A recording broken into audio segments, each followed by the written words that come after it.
engkau mengerti cobaan yang engkau alami tak melebihi kekuatanmu.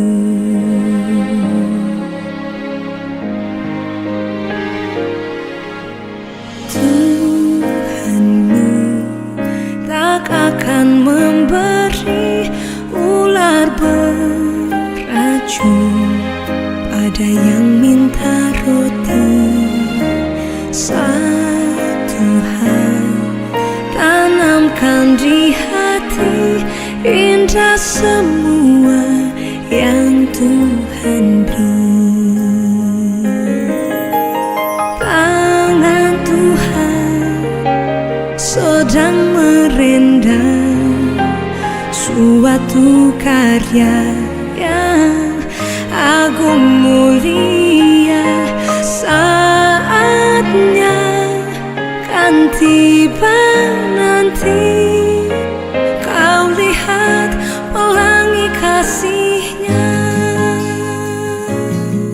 Salam sejahtera Bapak Ibu Jemaat GKI Sangkrah Solo yang saya kasihi. Apa kabar Bapak Ibu sekalian? Hari ini saya akan menyampaikan sedikit renungan firman Tuhan yang akan diambil dari tema kita adalah mengenai kasih. Sebelum itu, mari kita persiapkan hati dan pikiran kita untuk mendengarkan firman Tuhan. Mari kita berdoa. Bapa di surga, Bapa yang Maha Pengasih, Bapa yang Maha Mulia, kami sungguh mengucap syukur Tuhan, Kau telah memberikan kami satu hari lagi untuk kehidupan kami, dan kami dapat membahas firman-Mu dan merenungkannya dalam kehidupan kami dan melakukannya dalam kehidupan kami. Terima kasih Bapa, pimpinlah renungan harian pada hari ini. Kami serahkan seluruhnya ke dalam tangan dan kuasa-Mu. Pimpinlah kami Tuhan. Amin. Renungan hari ini tanggal 22 Agustus 2024. Temanya mengenai kasih. Sudah sering ya Bapak Ibu kita mendengarkan renungan-renungan atau kisah di Alkitab ataupun di gereja mengenai kasih. Mungkin ini sangat membosankan. Tapi dari tema yang saya ambil ini, saya mempraktekkan dan saya pun punya peristiwa perjalanan hidup saya melalui tema kasih ini.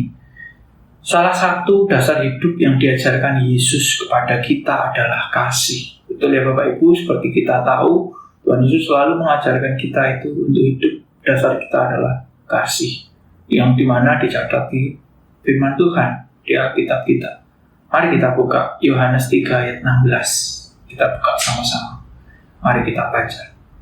Karena begitu besar kasih Allah akan dunia ini, sehingga Ia telah mengaruniakan anaknya yang tunggal, supaya setiap orang yang percaya kepadanya tidak binasa, melainkan beroleh hidup yang kekal. Nah, di sini kan Tuhan Yesus jelas sekali mengatakan bahwa karena begitu besar kasih Allah akan dunia ini. Ini yang menyampaikan siapa adalah Yohanes, yang mana dipilih Tuhan untuk sebagai wakil Tuhan di dunia pertama ya, untuk mendampingi mengabarkan kisah Yesus ya. Tanda kasih yang pertama adalah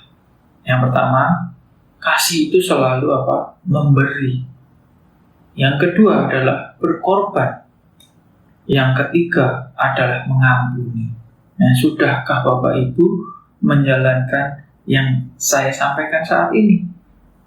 Kalau Bapak Ibu bilang sudah mengasihi suami atau istri, sudah mengasihi orang tua, atau sudah mengasihi anak, atau sudah mengasihi sahabat kita, ya, sudahkah 3 poin ini minimal? 1, memberi. 2, berkorban. 3, mengampuni. Ya.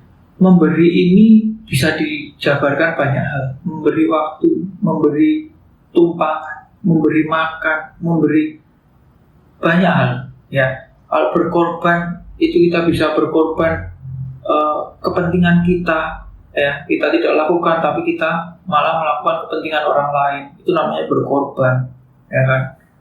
Kalau mengampuni, ya kalau mereka berbuat salah pada kita, ya kita harus mengampuni. Ya seperti Tuhan Yesus telah mengampuni orang-orang yang bersalah kepadanya. Ya, Tuhan Yesus juga berkorban hidupnya di kayu salib. Demi siapa? Demi kita. Dan dia memberi, Bapa di surga memberikan anaknya, Tuhan Yesus turun ke dunia untuk disalib, mengorbankan anaknya. Ya, oke, saya akan baca, jelaskan sedikit demi sedikit ya, poin demi poin. Penjelasan tentang memberi. Ya. Dasar orang menikah adalah kasih, seperti yang kita tahu. Itu yang paling baik, yang paling ideal dibanding yang lain-lain. Dasar orang menikah, dasar orang mengasihi karena apa? Harta. Nah, salah. Karena keturunan, salah. Tidak baik juga Bapak Ibu. Dasar utama orang menikah, ya, mengasihi adalah kasih. Ya, mengasihi atau kasih. Atau cinta. Kalau orang sekarang bilang ya, kasih atau cinta. Contoh, jika kita mencintai pasangan kita, kita pasti mau apa? Berkorban. Paling pertama berkorban, memberi dan mengampuni. Nah, sudahkah kita memberi atau berkorban dan mengampuni pasangan kita? Memberi contohnya apa? Waktu kita pacaran, Bapak Ibu mungkin sudah menjalani semua ya, sudah melalui proses pacaran ya. Nah, pacaran itu kita pasti mau, memberi apa? Memberi tumpangan pasti, nganterin dia pulang, ya kan? Memberi apa? Ajakin dia makan, berarti memberi makan. Ketika mungkin memberi waktu, ya kan? Kita menyiapkan waktu khusus untuk pacar kita misalnya. Ya, nggak selalu pacar, sahabat. Kita juga mau apa? Memberi sahabat kita apa? Tumpangan, makanan. Ya, banyak hal dalam kehidupan kita. Ya, orang mengasihi itu pasti memberi. Hubungan suami istri atau pacar pasti, atau sahabat itu pasti ada memberi. Mengasihi itu pasti memberi. Orang bisa memberi tanpa mengasihi. Contoh, bisa juga memberi tukang parkir. Apakah kita mengasihi? Ya tidak. Jadi contohnya berbeda Bapak Ibu. Kalau kita hubungan suami istri atau sahabat ataupun orang tua, itu beda. Karena apa? Di mana kita mengasihi mereka, kita pasti memberi. Tapi di mana kita memberi, belum tentu mengasihi. Seperti tukang parkir tadi, seperti supeltas, seperti pengamen ya. Kita memberi tapi tidak mengasihi. Nah, Tuhan mengajarkan kita apa? Di mana kamu bilang mengasihi, kamu harus memberi. Ya, Bapak Ibu. Kalau penjelasan tentang berkorban, ya. Kalau kita mau mengasihi itu pasti mau berkorban. Ya, contohnya waktu kita pacaran seperti yang saya sampaikan tadi, mau berkorban waktu, mau berkorban kepentingan kita tidak kita jalankan, tapi kepentingan pasangan kita. Waktu kita sudah menikah, mungkin prosesnya juga berubah, ya. Mungkin di sini saya juga diingatkan, waktu belum pacaran saya sudah melakukan ini. Baik sekali kita, ya kan? Hubungan kita baik. Ya. Setelah menikah, mulai berkurang. Nah itu, hati-hati Bapak Ibu. Di saat kita sudah menikah, atau kita sudah terlalu dekat dengan sahabat kita lupa. Konsep kita mengasihi, itu apa? Berkorban. Mau berkorban. Bukan hanya di mulut mengasihi, tapi tidak mau berkorban. Itu bukan mengasihi. Ya Bapak Ibu. Seperti contohnya Bapak kita di surga sudah mengorbankan anaknya, yang seperti tadi saya di awal menyampaikan, mengorbankan anaknya Tuhan Yesus Kristus untuk turun ke dunia sejajar dengan umat ciptaannya. Coba Bapak Ibu mau nggak? Kalau sudah di atas, Bapak Ibu mau turun ke bawah untuk melayani sesama? Sulit Bapak Ibu. Ya, contoh lah, Bapak Ibu udah, besok kalau aku dapat bisnis besar, aku mau membangun merenovasi gereja atau apa, kita punya begitu, tapi di saat kita menerima uang itu, berkat itu, belum tentu kita mau berkorban, ya, menolong orang, ya, Kalau Tuhan Yesus saja dikorbankan oleh Bapa di surga, anaknya loh Bapak Ibu dikorbankan untuk disalib, menebus dosa-dosa kita, menyelamatkan kita. Ya, sebelum itu juga hidup sejajar dengan umat ciptaannya. Berat sekali Bapak Ibu. Tuhan Yesus juga waktu menjalani juga berat. Tapi apa? Di semua itu ya ada proses yang harus kita jalani. Proses di mana kita harus menghadapi masalah. Ya Bapak Ibu. Jadi berkorban. Kasih harus berkorban. Nah, saya ingatkan sekali lagi yang awal tadi apa? Kasih harus apa? Memberi. Kedua, kasih harus apa? Berkorban. Nah, seperti contoh lagi, Tuhan Yesus waktu dicobai iblis 3 kali ya di padang gurun ya, setelah pasal disuruh makan roti ya kan, disuruh lompat dari tempat tinggi, ya, disuruh sujud di hadapan iblis, walaupun dia bilang mau dikasih ini semua kan, ya ngapain? Kalau aku jadi Tuhan Yesus, jelas aku ini anaknya Bapa di surga, iblis kok nggodain aku seperti itu. Tapi secara fisik, secara proses Tuhan Yesus harus menjalani. Ya kan, menjalani itu semua berat loh Bapak Ibu. 40 hari nggak makan disiapin roti, suruh lompat dari hubungan padahal dia loh sebenarnya bisa terbang, tapi dia nggak mau menggunakan itu semua. Karena apa? Tujuan dia turun ke dunia adalah untuk menyelamatkan manusia. Jadi dia memang mau menjalaninya, dan Bapa di surga mengorbankan anaknya. Ya, pengorbanan lagi. Ya. Seperti surat Paulus ya di Efesus. Ayo kita buka sama-sama. Efesus 5 ayat 2. Dan hiduplah di dalam kasih, sebagaimana Kristus Yesus juga telah mengasihi kamu dan telah menyerahkan dirinya untuk kita sebagai persembahan dan korban yang harum bagi Allah. Ya, jelas sekali. Dan hiduplah di dalam kasih. Tuhan Yesus apa pesan apa? Kasih. Ya. Selain itu apa? Berkorban dan segala, mengorbankan semuanya itu. Ya. Tapi dasarnya adalah kasih yang mau berkorban. Ya. Menyerahkan dirinya untuk sebagai persembahan dan korban yang harum bagi Allah.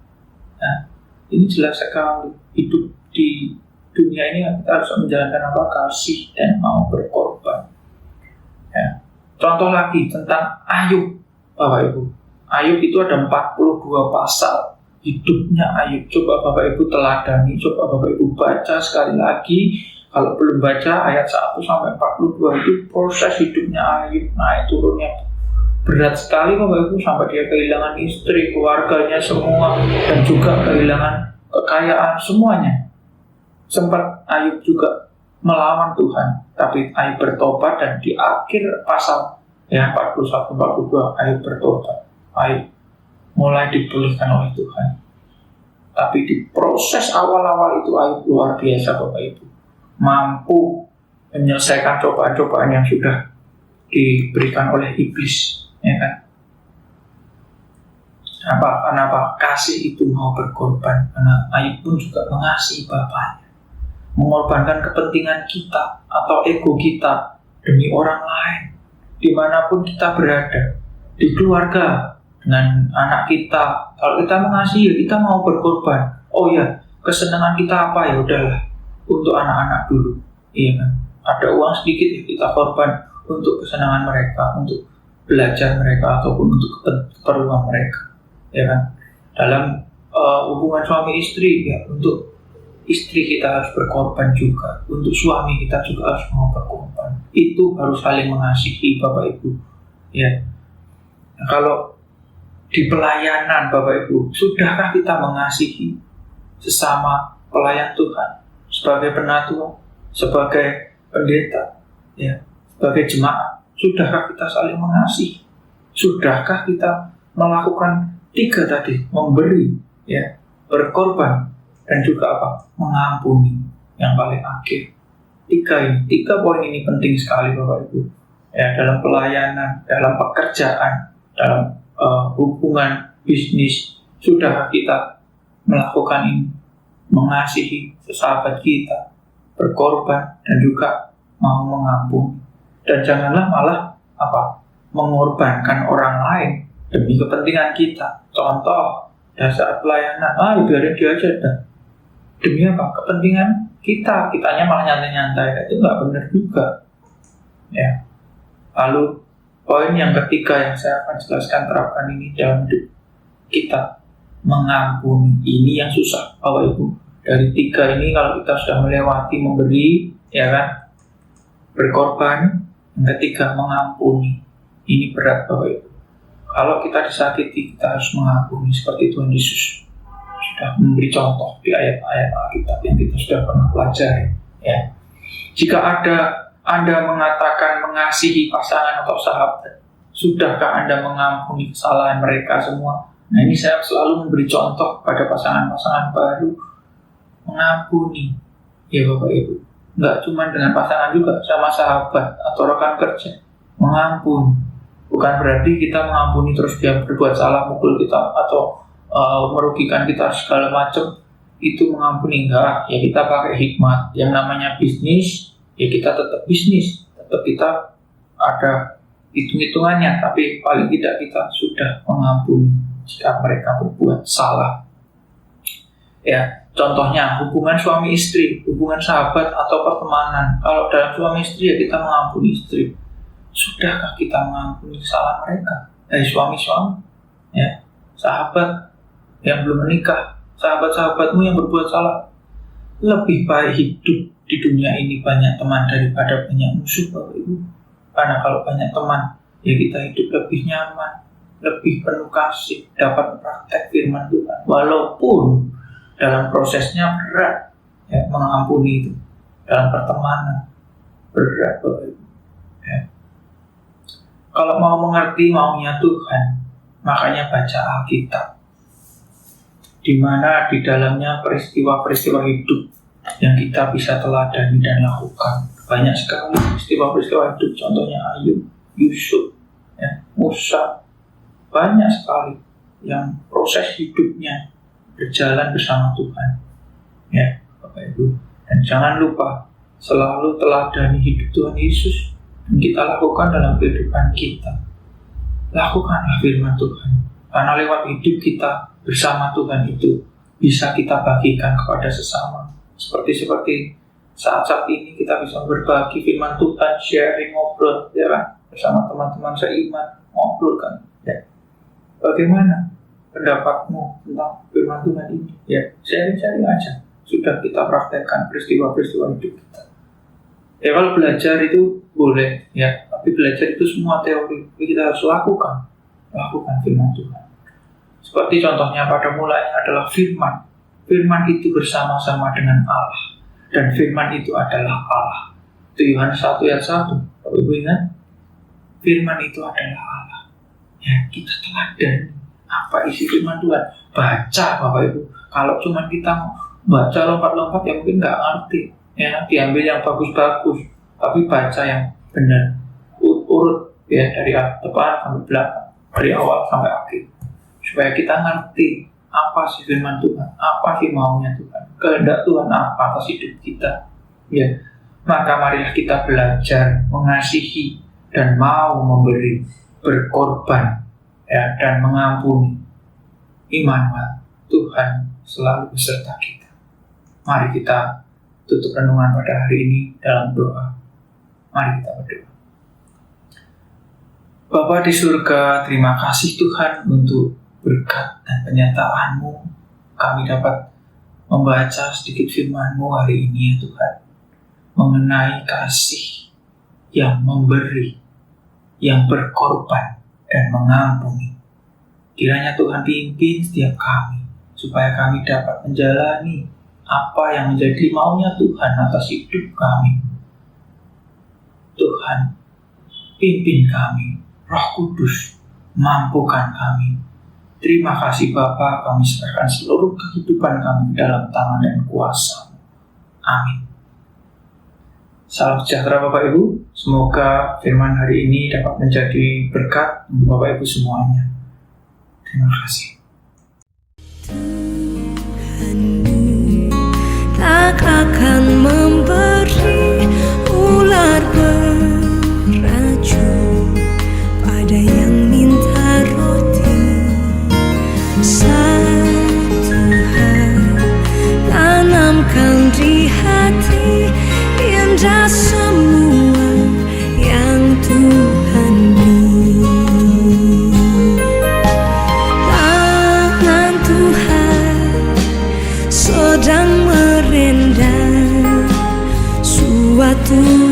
karya yang agung mulia.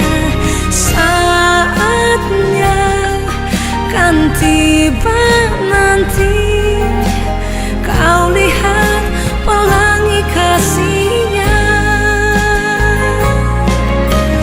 Tangan Tuhan sedang merendam suatu karya yang agung mulia.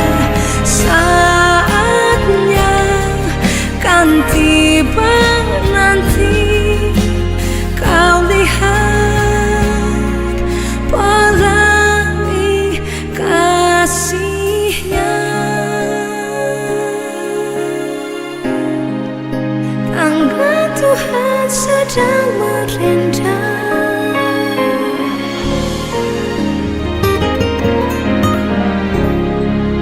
saatnya pastikan tiba.